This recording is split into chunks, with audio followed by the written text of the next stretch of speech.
रघुपति राघव राजा राम, पतित पावन सीताराम।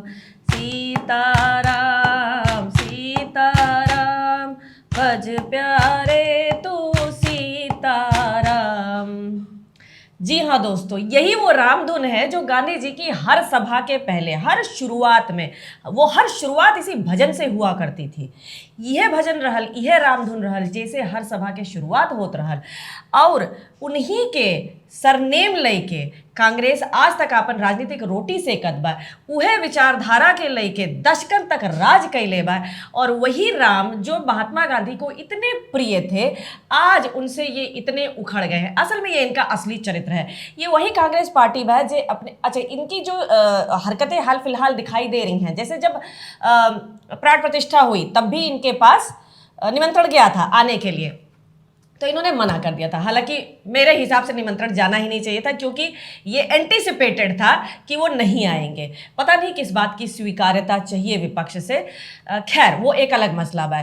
तो यह कांग्रेस पार्टी जो है, इनकर चरित्र फिर से उजागर भइल बा, जे अपने ही मीडिया प्रभारी पिछले 22 साल से जे कांग्रेस के बहुत ही लॉयल कार्यकर्ता रहनी, उनके साथ बदसलूकी भइल।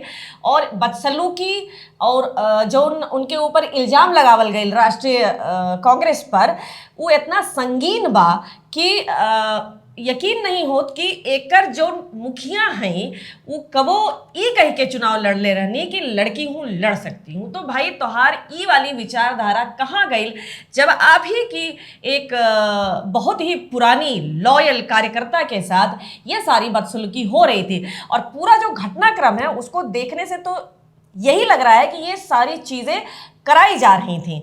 अब वैसे भी कांग्रेस का जो राष्ट्रवाद का विरोध है, जो श्री राम का विरोध है, जो इनका पड़ोसी मुल्कों से एक तरफा प्रेम है, जो नक्सलियों की मृत्यु पर इनका राष्ट्रीय शोक जैसा मातम है, राम विरोध, ये सब एकदम खुल्लम खुल्ला खेल बा इनके पार्टी के। जो राष्ट्र विरोध बा, यही बात से एकदम स्पष्ट बा कि खाली ध्रुव राठी यूनिवर्सिटी के जो जहरीले वाइस चांसलर हुआ, वह इन पर दिल जान से ना फिदा हुआ। भाई सीमा पार से भी इनके ऊपर लहालोट प्रेम बरसत बा, के ऊपर, अपने राहुल लल्ला के ऊपर। जी हाँ, पाकिस्तान के जो पूर्व सूचना प्रसारण मंत्री हैं फवाद खान ने बैटिंग शुरू कर दी है इनके समर्थन में।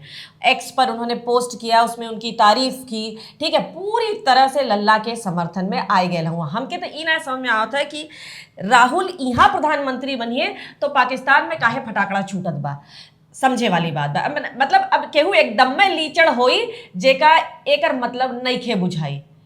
इधर इन्हीं लोगन के एक और साथीदार हुआ, ऐसन आग लगल बा जब से भारत के रक्षा मंत्री श्री राजनाथ सिंह ने पीओके को देश का अभिन्न अंग बताया है। अब ये एकदम से जो सीनियर अब्दुल्ला हैं वो बिल्कुल से मतलब उनके वो छूट गई बा कि कैसे ही बोल देना, अब हम का करी कि हम पाकिस्तान के खुश कह दे, ठीक है। मतलब ऐसा बयान कि किसी भी देशभक्त के हृदय को चीर के रख दे। कहने लगे कि पाकिस्तान ने कोई चूड़ियां नहीं पहन रखी हैं, आप कह रहे हैं कि पीओके आपका अभिन्न अंग है तो करके देखिए, उनके पास भी परमाणु बम है। तो हमको तो यही नहीं समझ में आ रहा है कि आप इधर के हैं या उधर के हैं। ये भी हमें लगता है इनको खुद भी नहीं मालूम होगा कि ये किधर के हैं। मतलब इनके दिल के यदि स्क्रीनशॉट मिल जाए ना, तो जो 4 चैम्बर होला, चारों में पाकिस्तान के फोटो आई, चारों में। थोड़ा संक्षेप में बताइल जाए कि का भइल रहल, पूरा किस्सा का रहल, जेकरे पीछे ही पूरा बवाल होत बा।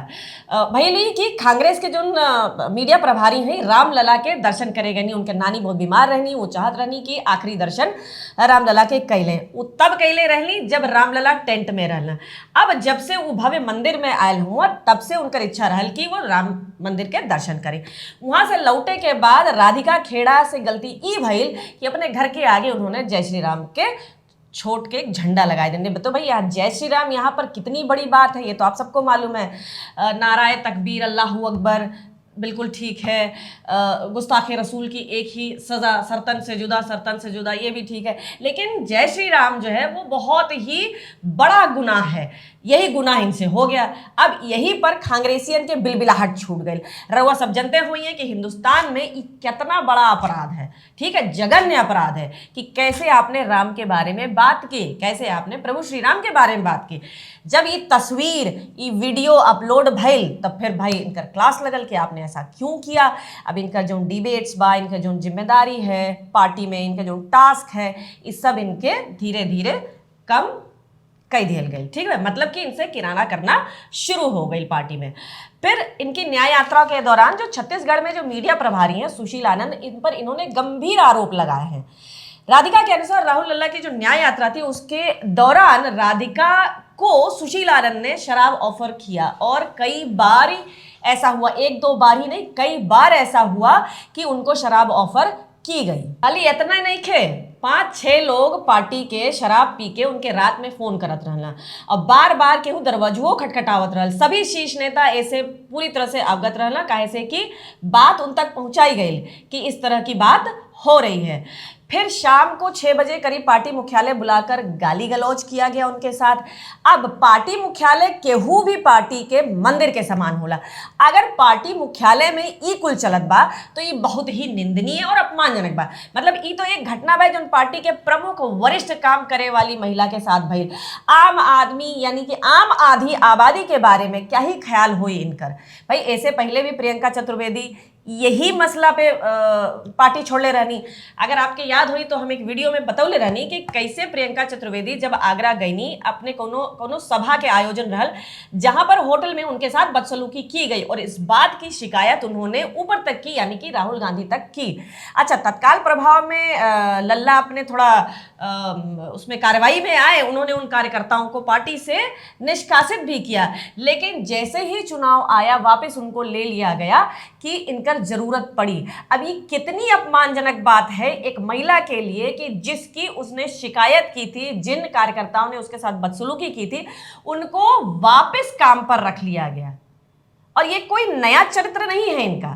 शाहबानो केस तो आप सबके यादें हुई, ठीक। 1985 में सुप्रीम कोर्ट ने शाहबानो नाम की एक महिला थी, उससे अपने शौहर से उसे हर महीने गुजारा भत्ता मिले तलाक के बाद, 3 तलाक के बाद। तो सुप्रीम कोर्ट आदेश पारित कैला कि ये महिला पूरी तरह से इंटाइटल्ड है अपने पति से गुजारा भत्ता पाने की। लेकिन मुस्लिम कट्टरपंथियों के जो है जब ये आदेश मिलल तो एकदम खलबली मच गई कि कैसे मुस्लिम पर्सनल लॉ में इन्होंने दखल किया। ये सरासर इसमें दखल है और इसका जबरदस्त विरोध भइल, लालोट विरोध भइल कि इनको जो है ये आदेश हम नहीं मानने देंगे या ये नहीं मान्य होगा। अच्छा, ये तब मामला बा, लेकिन ये मामला के जो ट्विस्ट बा उहे कांग्रेस के असली चरित्र बा। 1985 के ये बात बा। 1986 में तत्कालीन जो प्रधानमंत्री रहना राजीव गांधी सरकार रहली, ओमे जो उस सरकार जो है कठमुल्लन के आगे पूरी तरह से घुटने टेक दी और संसद में कानून बनाकर फैसला पलट दिहल गए। आप सोच लें कि कितना तक, मतलब ये पार्टी बाज के जब दरवाजे के पीछे खड़ी होके अब डेरात बा कि मोदी आएंगे तो संविधान बदल देंगे। ये तो तुम लोग कब से कर रहे हो निर्लज नरेश, कब से कर रहे हो। ये गलती तोरा कितना बड़ा रहल और एकर खामियाजा भी बहुत बड़ा कि पीढ़ियां भुगतती। ऐसा आपने कानून पलटा और इस शर्मनाक सरेंडर जो तोरा पार्टी कठमुल्लों के सामने की ना, उससे सेकुलरिज्म की पवित्रता तार तार हुई है, खत्म की है आप लोगों ने। और सेकुलरिज्म और तुष्टिकरण के विभाजन की रेखा ही मिटा दी और उसके बाद से और उसके पहले से भी हरदम से यही चलता आ रहा था इनका तुष्टिकरण का, जो इन्होंने काला इतिहास लिखा, कोई भूल ही नहीं सकता। ये तो खैर देश के मामला बा है, ये जो सारे मामले हुए, चाहे राधिका खेड़ा, चाहे प्रियंका चतुर्वेदी, चाहे ये शाहबानो केस और भी तमाम। लेकिन इनके घर में अगर देखल जाए ना तो लोकतंत्र कहाँ ही बचल बा भाई। अन्यथा क्या कारण हो सकेला कि गांधी परिवार के ही एक और बहू पति के मृत्यु के बाद घर से बेदखल कर दी गई? क्या कारण हो सकता है? उनके कई इंटरव्यू में वो स्पष्ट रूप से कहले हैं कि राजमाता, अपनी राजमाता जो है, इनके परिवार की तरफ से लगातार दबाव रहल केकरे ऊपर, तत्कालीन प्रधानमंत्री जो थी इंदिरा गांधी जी, कि उन्हें स्वर्गीय संजय गांधी की लेगेसी से अलग कर सब कुछ स्वर्गीय राजीव गांधी को सौंप दिया जाए। ये लगातार दबाव उनके ऊपर रहता था और इसी कारण से उनको घर से निकाला गया। यहाँ तक कि उस समय वरुण गांधी मात्र 2 वर्ष के थे, उन्हें अपना घर छोड़कर जाना पड़ा। एक नए सिरे से अपनी जो भी उनके संघर्ष थे उसको करना पड़ा। तो ऐसे लोग जे अपने ही घर के महिला, अपने ही परिवार के महिला के हक खाई के बैठल हों, वो आधी आबादी के लिए लिबरेशन की का बात करिए, एम्पावरमेंट की का बात करिए। मतलब ई का दोगलापन भाई, ई दोगलापन नहीं खे। अरे कन्हैया कुमार के तो आप सब जनते हुई हैं, वही टुकड़ा टुकड़ा गैंग वाले। एक समय में कांग्रेस के धुर विरोधी रहना, तब वो समय बयान दे ले रहा कि मैं क्या कांग्रेस को खत्म करूंगा, उसके लिए तो राहुल गांधी काफी है। ठीक, आज वही चरण चुंबक कहत रहना कि अभी हाल फिलहाल में दिल्ली से टिकट मिला है, कांग्रेस में शामिल हो गए हैं ये, तो अब तो वो चरण चुंबक बन ही जाएंगे और वो राग दरबारी। ठीक है, कहत रहना कि राहुल गांधी को प्रधानमंत्री नए बनना है भाई।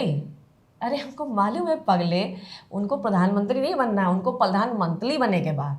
ठीक है, तुम जैसा जो निर्लज नरेश बने हुए हो ना तुम, इसीलिए पहले तुम चाची का हक खाया, फिर बहन का भी हक खाया। अगर आपको मालूम हो, अमेठी से स्वयं पिंकी दीदी चुनाव लड़े चाहत रहने, वहां उन्होंने अपना कैंडिडेट खड़ा किया। ठीक, उसके बाद ये रायबरेली में भी उनको दे सकते थे, अमेठी में वो भी इंटरेस्टेड थे, जिज्जा जी वाड्रा वो भी इंटरेस्टेड थे, उनको भी नहीं दिया। ठीक है, वहां इन्होंने अपना कैंडिडेट किया, रायबरेली में से वो उनको दे सकते थे, लेकिन वहां भी इन्होंने स्वयं खड़ा होकर उनकी सारी संभावना खत्म कर दी, दीदी के कुल संभावना खत्म कर देना, क्योंकि वो चाहते ही नहीं थे कि किसी भी तरह से जो उनको अटेंशन मिलता है वो डिवाइड हो।